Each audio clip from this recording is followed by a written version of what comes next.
कि रासायनिक अभिक्रिया, रासायनिक समीकरण जो है रासायनिक अभिक्रिया में सम्मिलित होते हैं, यानी कि रासायनिक अभिक्रिया को रासायनिक समीकरण के द्वारा ही दर्शाया जाता है। तो रासायनिक समीकरण को अब संतुष्ट, यानी कि कुछ ऐसे रासायनिक समीकरण दिए रहते हैं जो कंकाली रहते हैं, असंतुष्ट रहते हैं, उसी को आज संतुष्ट करने के बारे में बताया है, ठीक ना।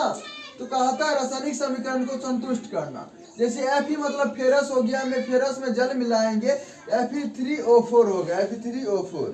फेरस में जल को मिलाने पर Fe3 यानी फेरस ऑक्साइड और हाइड्रोजन बनती है।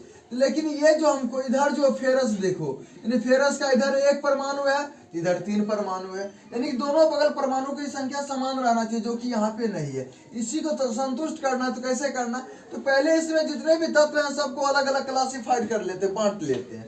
जैसे यहाँ पे फेरस हो गया, हाइड्रोजन हो गया, ऑक्सीजन हो गया, यहाँ पे फेरस ऑक्सीजन हाइड्रोजन, यानी यही 3 गो है, 3 गो लिख लिए। अब अभिकारक मतलब होता है जो भाग लिया है रासायनिक अभिक्रिया।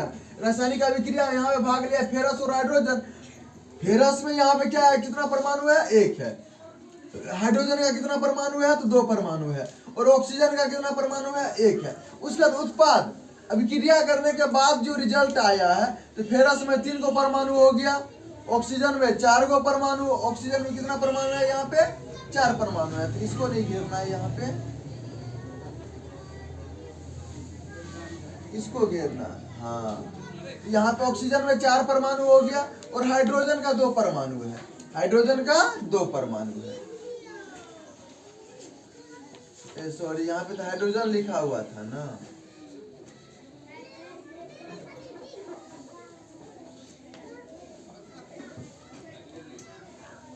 हाइड्रोजन का ये यहाँ पे 2 है, तो 2 लिखा हुआ है, ये सही। ऑक्सीजन का 4 है, तो ऑक्सीजन तो यहाँ पे नीचे में लिखा गया। अब हमको संतुष्ट करना है कि यहाँ पे फेरस का 1 ही है, यहाँ पे 3 है, तो हमको 3 लाने के लिए, दोनों बगल सेम करने के लिए क्या करना पड़ेगा, 1 को 3 से गुना करना पड़ेगा।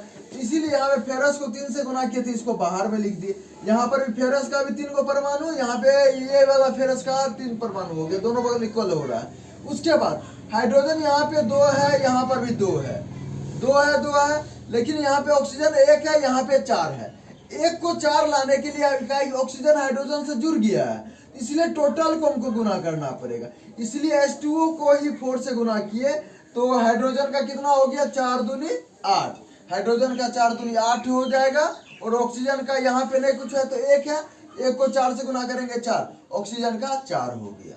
फेरस Fe3O यानी कि Fe का यानी 3 था, यहाँ पे ऑक्सीजन का भी यहाँ पे 4 हो गया, तो यहाँ पे 4 ऑक्सीजन दिया हुआ ही।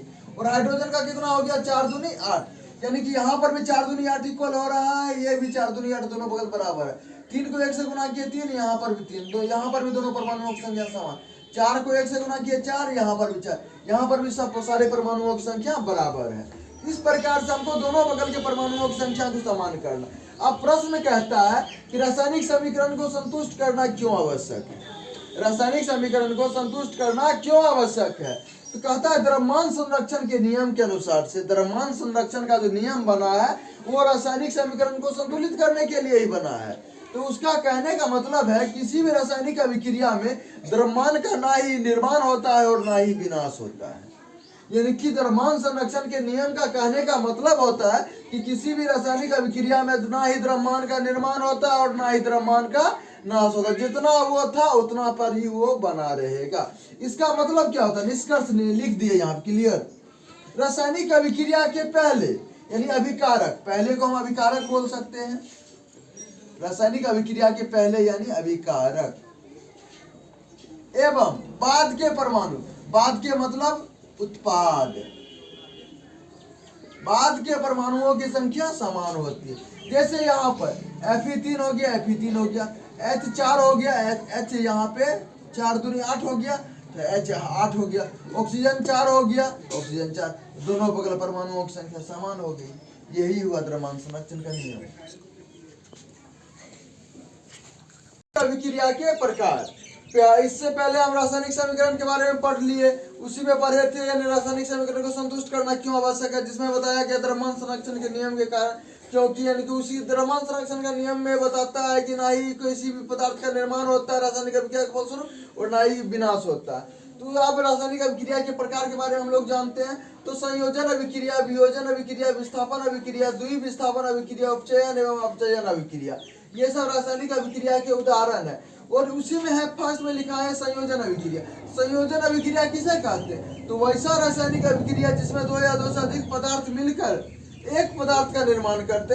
अगर दो या दो से अधिक पदार्थ मिल जाएंगे और एक पदार्थ का निर्माण करेंगे तो ऐसे रासायनिक अभिक्रिया को हम ये संयोजन अभिक्रिया कहते हैं। क्या कहते हैं? संयोजन अभिक्रिया कहते हैं। जैसे यहाँ पे मान लीजिए उदाहरण के थ्रू ए और बी, ए एक हो गया, बी दूसरा हो गया, ये दोनों को जोड़ दिए तो सी तीसरा, एक का निर्माण हो रहा है, एक का ही निर्माण हो रहा है ना। दो पदार्थ मिला और एक पदार्थ बना तो उसको संयोजन अभिक्रिया का। जैसे कोयले का दहन, कोयला क्या होता है? कार्बन का ऊपर, कार्बन क्या होता है? कोयले जो होते हैं कार्बन से ही बने होते हैं। कार्बन जैसे कोयले का दहन कैसे होता है? जब कार्बन को ऑक्सीजन की उपस्थिति में जलाया जाता है तो CO2 गैस बनती है, कार्बन डाइऑक्साइड गैस बनता है। तो जो वही कोयले मतलब कार्बन, कार्बन को जब यानी ऑक्सीजन में जलाया जाता है तो CO2 गैस बनती है। तो कार्बन सॉलिड हो गया, ऑक्सीजन गैस हो गया। ये दोनों जब अभिक्रिया करते हैं तो सिर्फ एकल पदार्थ का निर्माण होता है जिसको CO2 बोलते हैं। उसमें जल का निर्माण, हाइड्रोजन में ऑक्सीजन को मिलाया जाता है तो जल का निर्माण होता है। हाइड्रोजन भी लिक्विड गैस है, ऑक्सीजन भी गैस है, लेकिन दोनों गैस मिलने के बावजूद एक चीज का निर्माण हो रहा है जो कि एक लिक्विड है। अब कल जो है संयोजन अभिक्रिया आज तो बता दिए, कल वियोजन अभिक्रिया के बारे में बताएंगे। विस्थापन अभिक्रिया किसे कहते हैं? द्विविस्थापन अभिक्रिया किसे कहते हैं? उपचयन एवं अपचयन अभिक्रिया किसे कहते हैं? ये टोटल कल जो है यानी कि केमिस्ट्री का पहला चैप्टर मिला जुला के कंप्लीट हुई हो जाएगा कल। इसके बाद पीछे जो बताया गया उसको अपना घर पे रिवाइज करते रहना, और जहाँ पे भी कोई प्रकार का प्रॉब्लम हो तो यानी कि क्वेश्चन करके पूछ सकते हैं, यानी कमेंट करके, यानी कि इसका आंसर क्या होगा, इसका ये हम नहीं समझ रहे हैं, इसको कैसे समझना चाहिए। इस तरह से आप लोग कुछ क्वेश्चन वगैरह कीजिएगा तो उसका भी जवाब जरूर मिलेगा। और यानी कि ऑनलाइन के थ्रू मेरे चैनल को देख रहे हैं उससे रिक्वेस्ट है कि मेरे चैनल को आप लोग सब्सक्राइब करें, लाइक कीजिए और उस पर कमेंट कुछ करें। यानी कि इसमें अगर जहाँ पे भी कोई डिफॉल्ट आए तो वो आप लोग हमें सुझाव दोगे, आप लोग बताओगे तब ना। मैं अगर मुझसे कुछ गलती हो रही है वो सुधरेगा आप ही लोग के थ्रू से। और मैं ये जो कर रहा हूँ खुद के लिए नहीं कर रहा, आप लोगों के लिए ही कर रहा हूँ। आप लोग इसमें अपना राय दें, सहयोग बटाएं, आप लोग का भी साथ रहेगा मेरा, हर हमेशा साथ देंगे, बट आप लोगों का भी साथ चाहिए। जय हिंद, जय भारत।